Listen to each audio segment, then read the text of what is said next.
আমার বোনের ছেলের জন্য কিছু খেলনা কিনতে। আর এটা আমাদের এলাকার একটা পার্ক, বাজারে যাওয়ার সময় পড়ে, তাই এদিক দিয়ে হেঁটে যাচ্ছিলাম।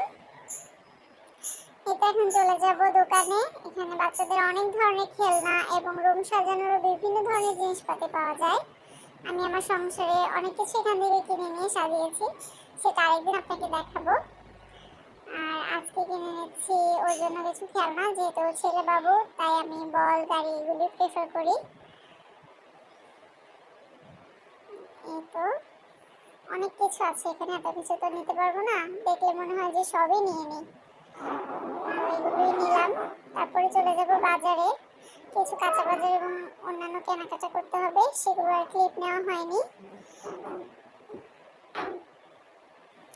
এতটুকুই নিয়ে নিলাম, বাসায় গিয়ে আপনাদেরকে দেখাচ্ছি। তো আমার বোনের ছেলে খুবই খুশি হয়েছে এত কিছু পেয়ে। খুবই